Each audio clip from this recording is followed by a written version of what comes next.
Bonjour bien-aimés dans le Seigneur, que la paix et la grâce nous soient données de la part de Dieu notre Père et du Seigneur Jésus-Christ. Je suis ton frère en Christ, William Smonga. Cette semaine, nous concluons tout notre parcours du système Lumière. Ce mardi 14 avril 2026, nous parlons de la marche active. Comment passer de la contemplation à l'action.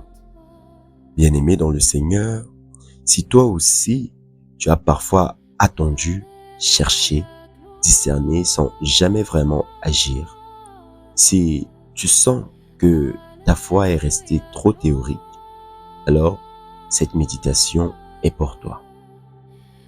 Notre verset du jour est Colossiens chapitre 1, le verset 10, qui nous dit que pour marcher d'une manière digne du Seigneur et lui être entièrement agréable, portant des fruits en toutes sortes de bonnes œuvres et croissant par la connaissance de Dieu.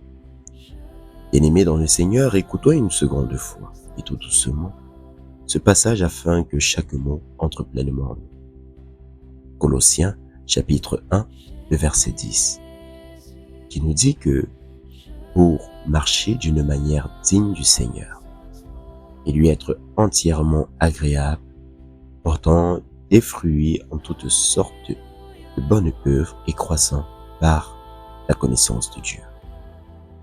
Bien-aimés, quel est le sens profond de ce passage? Pour le comprendre, prenons une image.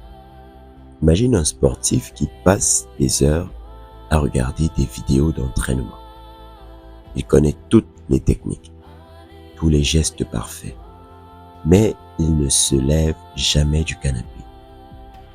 Il ne court pas, il ne soulève pas de poids, il ne s'entraîne jamais. Est-ce qu'il va gagner des compétitions? La réponse est non. Parce que la connaissance sans l'action ne produit rien. Bien-aimés, voilà donc l'image que Paul utilise pour nous parler de la vie chrétienne. On ne peut pas contempler la lumière indéfiniment. Il faut marcher dedans. La lumière est faite pour éclairer les pas, pas pour être admirée. Marcher d'une manière digne du Seigneur, c'est agir, produire et grandir, pas rester immobile. Alors, qu'est-ce que ce verset nous apprend pour notre clôture? Paul décrit une vie chrétienne active en mouvement. La première vérité qu'il exprime, c'est lorsqu'il dit dans son passage que vous marchez d'une manière digne du Seigneur. Bien-aimé, la dignité chrétienne ne se mesure pas à ce qu'on sait, mais à la façon dont on marche. Chaque jour, tes choix, tes paroles, tes réactions disent si tu marches dignement. La deuxième vérité, c'est lorsqu'il dit dans le passage que lui être entièrement agréable. Bien-aimé, le passage ne dit pas à moitié, pas quand ça t'arrange, mais entièrement, dans tous les domaines. Et la troisième vérité, c'est que lorsque le passage nous dit portant des fruits en toutes sortes de bonnes œuvres, ainsi le fruit n'est pas une option, bien-aimé, c'est la preuve que tu marches. Et pas un seul fruit, mais toutes sortes de bonnes œuvres. Et la quatrième vérité, c'est lorsque le passage dit croissant par la connaissance de Dieu.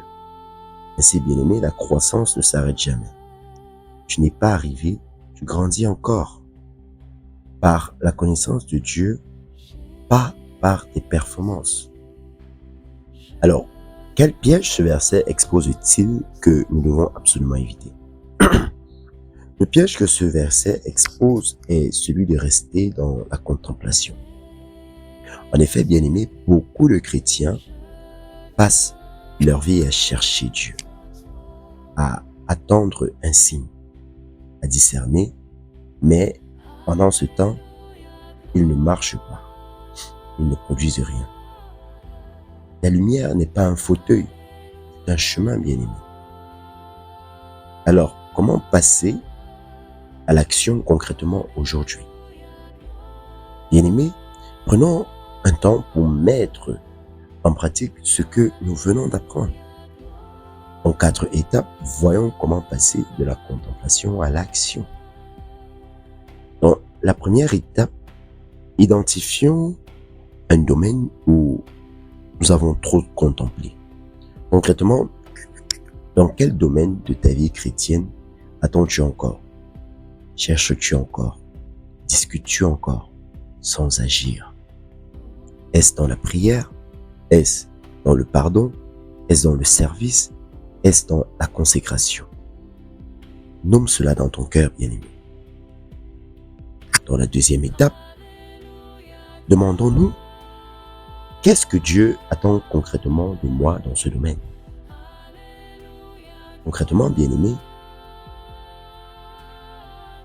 il ne s'agit pas d'une idée vague, mais d'une action précise. Par exemple, pardonner à cette personne. Commencer à lire un chapitre par jour. Appeler un frère. Donner un tel montant dans telle situation. Tu vois, c'est suffisamment précis. Et dans la troisième étape, justement, faisons de cette action cet acte d'aujourd'hui. Je m'explique concrètement. Ne remets pas à demain, bien-aimé. Même si c'est une petite action, fais-la. Ne cherche pas la perfection, cherche surtout l'obéissance à la parole de Dieu. La quatrième étape, nous nous engageons à marcher chaque jour. Concrètement, la marche n'est pas un sprint, c'est un rythme quotidien, tu vois. Donc, décide de poser un petit pas chaque jour. Pas tout en un jour, mais un peu chaque jour. Donc, qu'est-ce que cela changera concrètement dans notre vie quotidienne si nous intégrons parfaitement cet enseignement? Bien-aimés, voyons cela sous plusieurs aspects. L'aspect numéro 1, c'est quand nous serons tentés d'attendre avant d'agir. Comment réagirons-nous? Donc, on verra que au lieu de chercher la certitude parfaite, nous agirons avec ce que nous savons déjà. Bien-aimés, Dieu ne récompense pas ceux qui attendent, mais ceux qui marchent. Tu vois?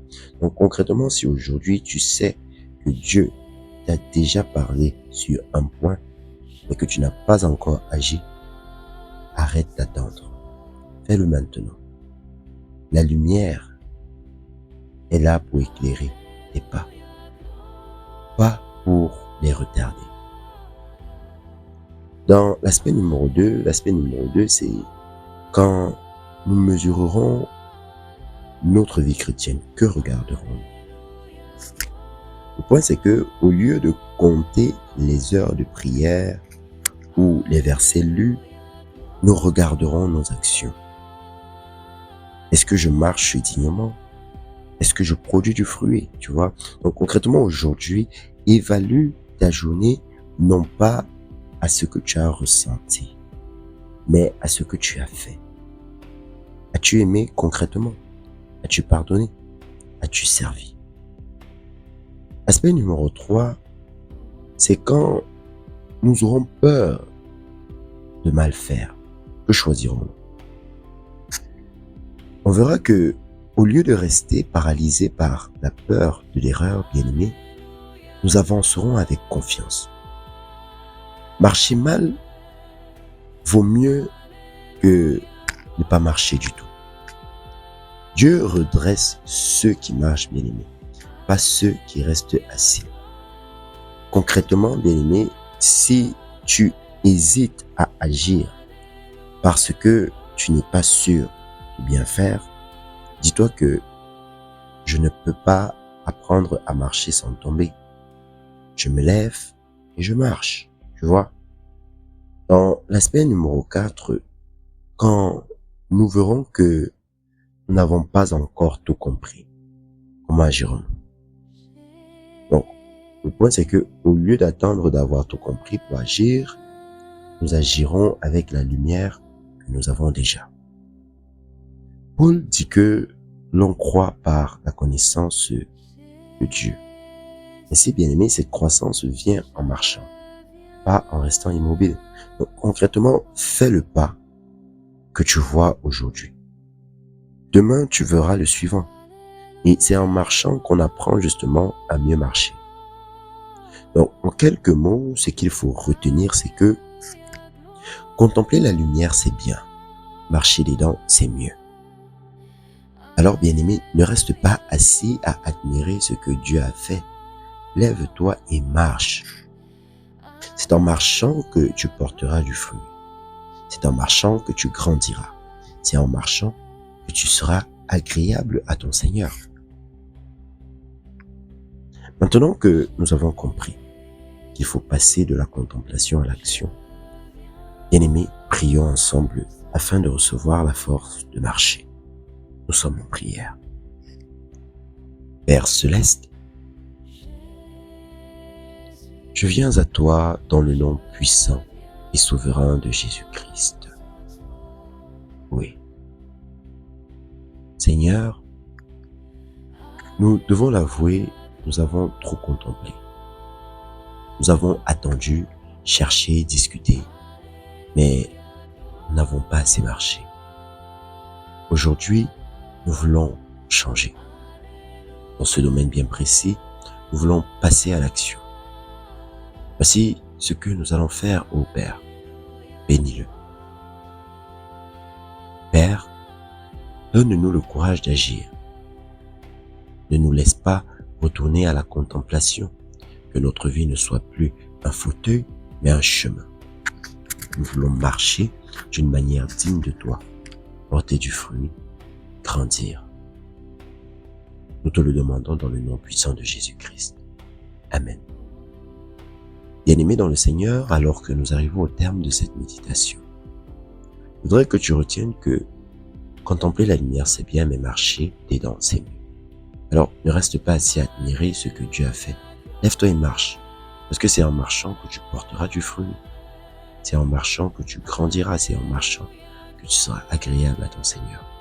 Donc, si tu as besoin d'être accompagné pour passer à l'action, tu n'as pas à marcher seul, parce que c'est ensemble que nous apprenons à nous lever et à avancer.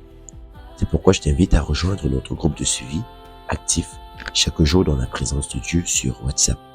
Tous les liens sont en description.